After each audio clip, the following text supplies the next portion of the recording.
Hi അപ്പം നനകൻ്റെ കല്യാണമാണ്. കല്യാണത്തിന് പോകാൻ വേണ്ടി റെഡി ആയതാണ് കേട്ടോ. അപ്പോൾ ഞാനും ഫാത്തിമ ആദ്യം തന്നെ പോയി. ഖദീജക്കും അനകക്കും ലാബ് ഉണ്ടായിരുന്നു കേട്ടോ. ഇന്ന് 12 മണി വരെ അവർക്ക് ലാബ് ഉണ്ട്. അപ്പോൾ ഡ്യൂട്ടി കഴിഞ്ഞിട്ടേ വരുള്ളൂ. മുഹൂർത്തം 10:30 11:30 ഇടയിലായിരുന്നു കേട്ടോ.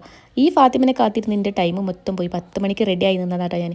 അതുകൊണ്ട് കെട്ട് കാണാൻ കഴിഞ്ഞില്ല കേസ്. നല്ല തിരക്ക്, കെട്ട് കഴിഞ്ഞിട്ടേ ഉള്ളൂ. അവളാണെങ്കിൽ ഫോട്ടോ എടുക്കുന്ന തിരക്കിലാട്ടോ. അങ്ങനെ ഞങ്ങളെ കണ്ടപ്പോൾ ആൾ ഞങ്ങളെ വിളിച്ച് കുറച്ച് ഫോട്ടോസൊക്കെ എടുത്തിട്ടോ. പിന്നെ ലേറ്റായി വന്നതുകൊണ്ട് തന്നെ ഇവൾ മണ്ഡപത്തിൽ നിന്ന് ഇറങ്ങി ഫുഡ് കഴിക്കാൻ പോയിരുന്നു. ഖദീജക്കും എനിക്കൊക്കെ ഒന്ന് ഫോട്ടോ എടുക്കാനൊന്നും കഴിഞ്ഞില്ല കേട്ടോ.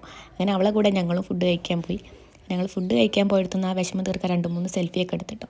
അപ്പോൾ ഇതേ ഞങ്ങൾ ഓപ്പോസിറ്റ് ഇരുന്നിട്ട് ചെക്കനും പെണ്ണും ഫുഡ് കഴിക്കും. ഖദീജ അനഘയും കറക്റ്റ് ടൈമിനാണ് വന്നത്. കുറച്ചുകൂടെ ലേറ്റ് ആയിട്ടാണ് വരുന്നതെങ്കിൽ ഇന്ന് അനഘനെ കാണാനും ഫുഡ് കിട്ടലൊന്നും ഉണ്ടാവില്ല എന്നുള്ള കാര്യം ഉറപ്പായിരുന്നു. ലാസ്റ്റ് ട്രിപ്പിലാട്ടോ ഞങ്ങൾ ഇരുന്നത്. പക്ഷേ ഫുഡൊക്കെ ഉണ്ടായിരുന്നു കേട്ടോ. സദ്യയായിരുന്നു, നല്ല അടിപൊളി സദ്യയായിരുന്നു കേട്ടോ. ഐറ്റംസ് ഒന്നും കഴിഞ്ഞിട്ടില്ലായിരുന്നു, അതുകൊണ്ട് ഞങ്ങൾക്ക് എല്ലാ ഐറ്റംസും കിട്ടിയിട്ടോ. തിരക്കൊക്കെ കഴിഞ്ഞുകൊണ്ട് തന്നെ ഞങ്ങൾ നല്ല സ്ലോ ആയിട്ട് ഫുഡൊക്കെ കഴിച്ചിട്ട് അങ്ങനെ ഫുഡൊക്കെ കഴിച്ച് ഫോട്ടോസൊക്കെ എടുത്ത് 2-3 സെൽഫിയും കൂടെ എടുത്തിട്ട് അനഘനോട് ജസ്റ്റ് പോകാമെന്ന് പറയാൻ പോയതാണ് കേട്ടോ. അപ്പോൾ അതേ ഞങ്ങളെക്കാട്ടി മുന്നേ പോകാൻ നിൽക്കുന്ന പെണ്ണും ചെക്കനും എല്ലാവരോടും യാത്രയൊക്കെ പറഞ്ഞ് അങ്ങനെ അനഘ ഇറങ്ങിയിട്ടോ. പിന്നാലെ ഞങ്ങളും ഇറങ്ങിയിട്ടോ. അങ്ങനെ അനഘൻ്റെ കല്യാണം ഏതായാലും അടിപൊളിയായിട്ട് കഴിഞ്ഞിട്ടോ.